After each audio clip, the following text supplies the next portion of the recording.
Hey, how's it going? We are continuing the series where we're taking a look at different uh, governments who are investing a lot of its general GDP and the entire budget. So if we're taking a look at 100%, ideally, perhaps most of those governments gonna be looking to improve its defense and military spending, perhaps increase that to 80%, while a lot of governments gonna do that just to upgrade everything existing. So perhaps improve the military, perhaps equipment, whatever case might be. Myself, I'm taking a look at perhaps some of those governments should invest about at least 2%. There's different targets set for different governments, but either way, about 2% of its entire GDP into research and development. Within this video, I'm going to be taking a look at Japan.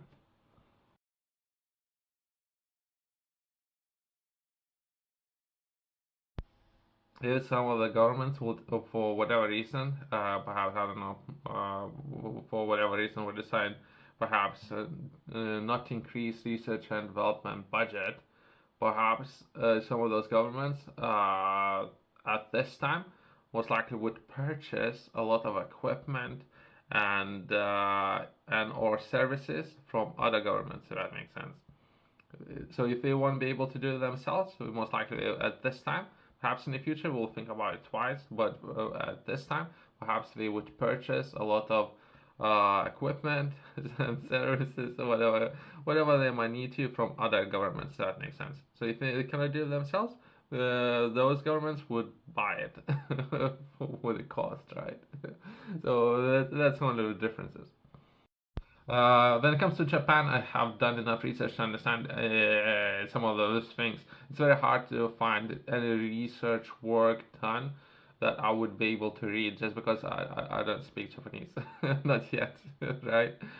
So that's one of those things, right? Other than that, I will try to find some reports. There are some that was done by Europe about Japan. I don't know how accurate it is. I have reached out to point of contact within Europe, so hopefully it would be easier for me to communicate with overall when it comes to doing business with Japan. But for the time being, most likely I'm going to be doing some or taking a look at some of the research work done by Europeans and perhaps all the perspectives and when it comes to research and development and where Japan stands. The 2019 edition. So it's accurate, but perhaps not most up-to-date numbers, right? But those figures perhaps would be a reflection of, if anything, some of the set targets, right, and everything what was happening at the time in the world, and hopefully some of the changes are constantly taking place. The 2019 edition for the EU Industrial Research and Development Investment Scoreboard. Companies The 2,500 companies invested the largest sums in research and development in the world in 2018. These companies, based in 44 countries, each invested over 30 million in research and development for a total of 823.4 billion, which is approximately 90% of world's business fund research and development. So there's in other words, right? We're taking a look at the top, at the top performers, and we're narrowing down to. And sometimes myself, when doing business, to build that kind of company, what would be required, if anything? It could be a sort of learning experience, right? And if we were to take a look and try to understand perhaps some of those companies and what those companies are doing right now, so we can learn and perhaps something that if you yourself you find a situation where you're going to be building business, perhaps you need to do that or at least think about it, something that you might be required to do in the future. 90% of the world's business fund research and development. They include 552 EU companies that are accounting for 25% of total, 769 US companies for 38%. So quarter is done by EU. which is kind of right.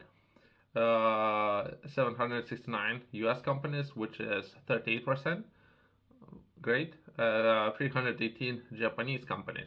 So it's, but perhaps how country and legal framework within the country, perhaps that might be the case and why that's important. Other than that, I cannot understand. And perhaps that 25% has to do with some of the case companies at the time, right? So 13% it would be Japanese companies, 507 Chinese for 12%, and 355 from the rest of the world, which is counts to about 12%.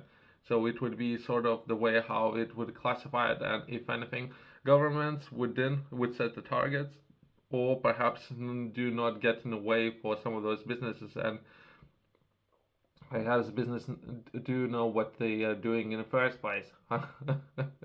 Only governments are slowing those business down, if anything.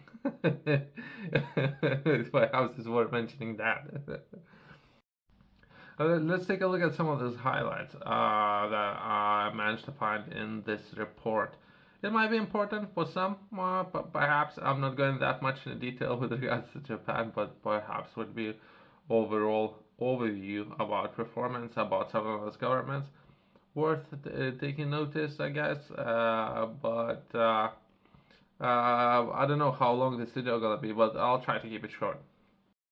Some of those areas that myself I find very interesting when setting targets, right? So, what would be core values, if anything? The role of research and development in achieving the United Nations Sustainable Development Goals. I could touch on those briefly. Most of those are common sense. Zero hunger.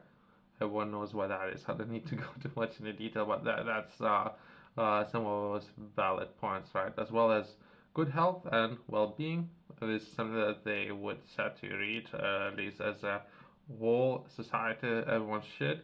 Quality education. From there, progressing to clean water and sanitation, that's overall cleanliness, as well as number five, affordable and clean energy. So it's something that would be set to achieve, as well as decent work and economic growth.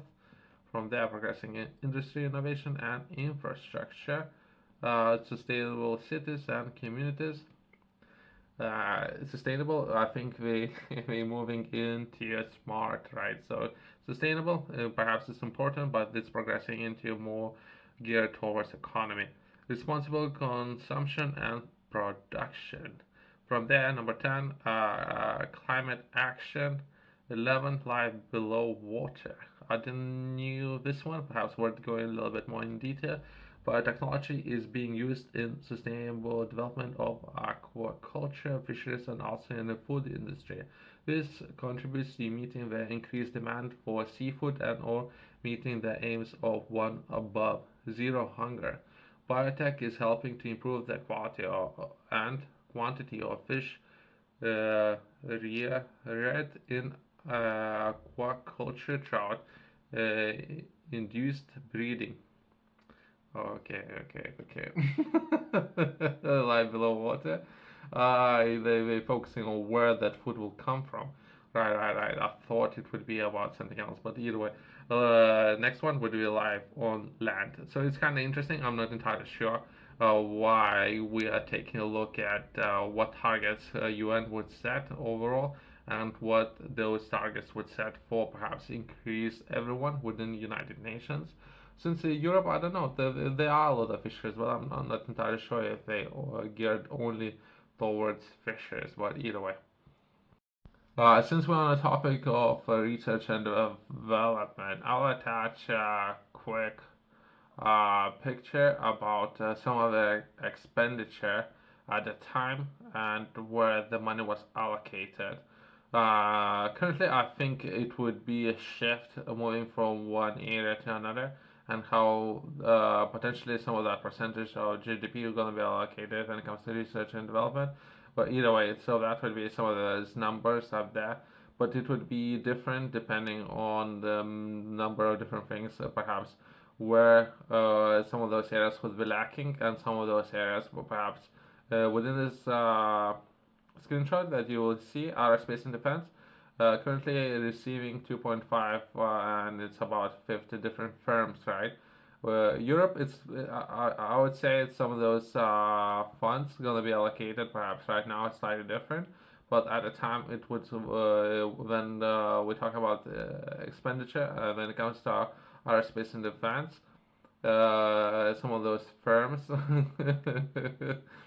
was operating fine, and it's quite advanced, right? So they not necessarily need to improve anything, perhaps just maintain, to say the least, right? Where now perhaps they would increase spending. Distribution of research and development investment by company, sector, and country. Industrial research and development is highlighted concentrated as a small subset of companies, industries, and countries accounts for a large share of the total research and development investment of the 2,500 samples, as observed in all scoreboards since the first in 2004. This characteristic of research and development concentrated remains particularly unchanged from year to year. But overall, it's perhaps still worth taking a look at. Perhaps there's more changes. I personally believe there should be more changes, in particular when it comes to increasing number of governments, perhaps allocating more of its budget to research and development. Let's take a look at complete breakdown, perhaps by government, right? So let's take a look at some of those governments. Let's take a look at the EU compare against US, compare against Japan and China, and some of the expenditure there. We're taking a look at perhaps some of those areas like automotive, and how some of those governments are there allocating research and development capital when it comes to some of those areas as well. It's I guess it's kind of interesting. I don't know for others, but I find it kind of interesting by a company within the government of some of those companies, since governments themselves they allocating capital, right, to whatever case might be, right, with the taxes. There's different ways, the potential how to do it, but either way.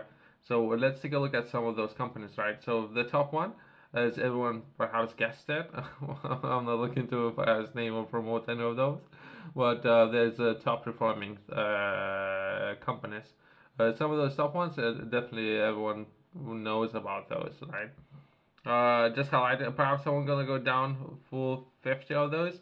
Perhaps the top, I don't know, the top 30 best performing ones. Perhaps it's worth taking a look at those.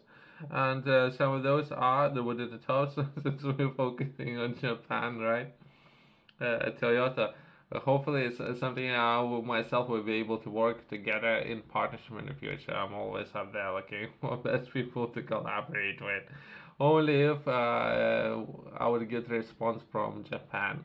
I guess we can progress from there, if anything. Yourself, if you're interested in learning more, I would highly recommend to purchase my book, Project Fifth Law. Within this book, I'm focusing a lot of different areas, in particular when it comes to your body, everything what you would need to know when it comes to rest periods, placing a lot of stress on your body. So perhaps your body would adapt to that stress, but not necessarily break, as well as recovery periods and afterwards giving enough time, and nutrition that you need to put into your body, making sure that you have enough nutrition to rebuild your muscles, right? And this is some of those areas which everyone should focus on within their own personal journey when it comes to lifting weights and improving their overall health, right? You can find it in the QR code in the corner or company's website below.